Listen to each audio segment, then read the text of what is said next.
it's not easy to live alone with the condition. I mean, I have blackout moments, and I can be having a normal time watching television, and all of a sudden have a seizure, and I've awakened at Rutgers, um, miles away.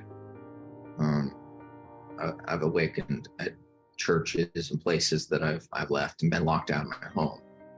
Um, and cops found me, um, and they think that I'm drunk. They think like it's something else, and you have to hope that you're gonna get a merciful um, person, and who brings you back, or who unlocks um, your house or whatever. But those blackout moments are definitely scary, and it actually kind of hits you later. Like in the moment, you're so full of adrenaline and doing things that you would never do, not seizing.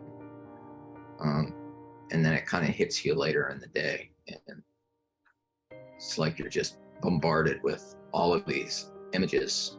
Um, when you seize out in public, um, I've fallen and hit my head at just about every restaurant and building you could think of around here, and they all know me. And it's like you don't actually experience it in the moment, but then you come back by yourself, and you get all this post trauma imagery, in your head, and it's like, and then I have to pray about it, and you know, uh, just ask for some peace, and he seems to take it from me. So um, I'm grateful for that. So that's kind of the attitude that we all have. It's like, it is what it is. You have to get up. You have to keep living. One of the biggest things was that I was having a lot of sensations in my eyes, all throughout college, my first college, and 5 years worth of being in some sort of, like, it's almost like an alternate reality. You merge with something that's in front of you, but not really. You're and when I decided to start removing sugar, that sensation in my eyes literally left. And that started to, convince me that the Atkins actually is probably the route that I need to go. And so that really changed that was a turning point for me, when that sensation in my eyes stopped. It didn't stop the seizures, but it stopped that kind, and it changed my lifestyle.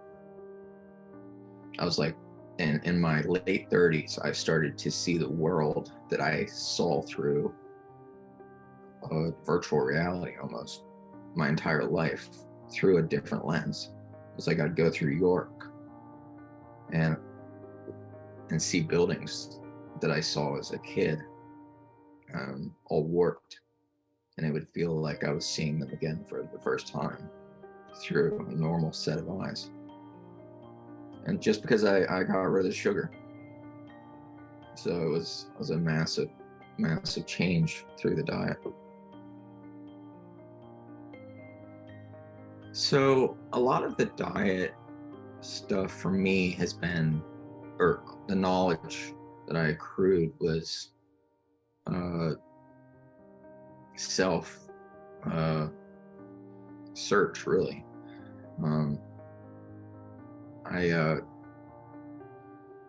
As Facebook kind of offered up more of these support groups, you start to learn little pieces of information and I think I became more proactive in searching out different things. But I also need to preface that a lot of the medicine failures caused me to further explore the why they weren't working, or what was the medicine taking from me that a specific diet could give me.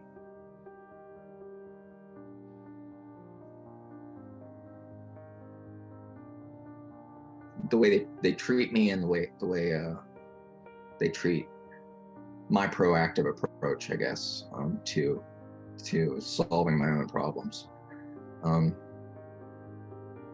has evoked different responses from different neurologists.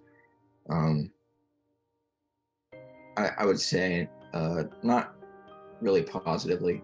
They just want to give you a lot of medicine.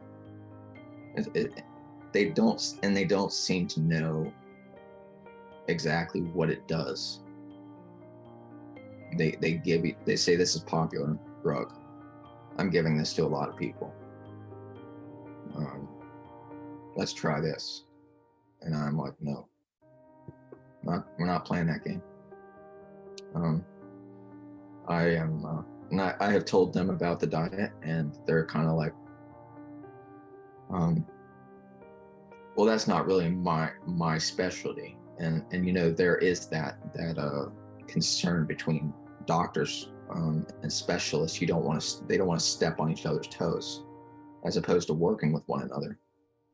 The neurologist does not want to step on the dietitian's toe, and the dietitian doesn't want to step on the neurologist's toe. And so they kind of send you back and forth. And I actually did that.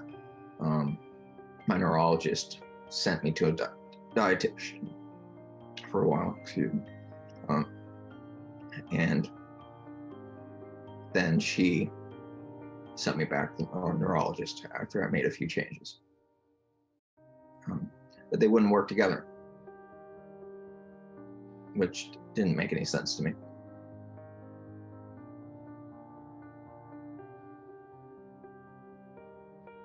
I've seen a lot of changes in how effective the medicine is contingent on the diet, and it's actually something I wish that the community, medical community, was more of an advocate about,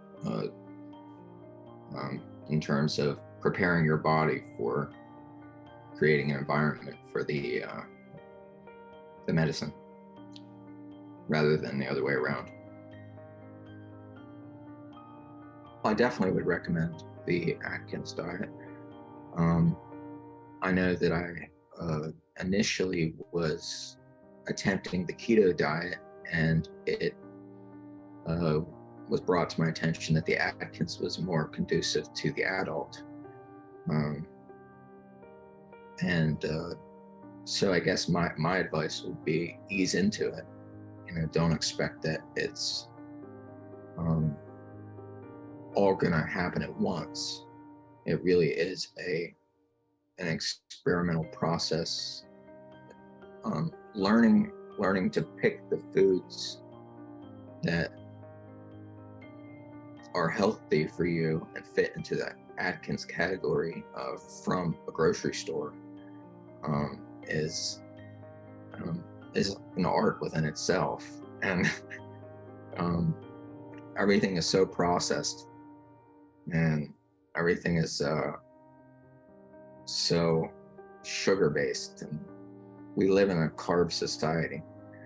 And I just would recommend that you look for those key foods that work initially, and try to build onto your diet. I'm still doing it a couple years after the fact, and I'm getting better. So I believe that anyone out there who's in need of the Atkins diet can ease into it and improve with time.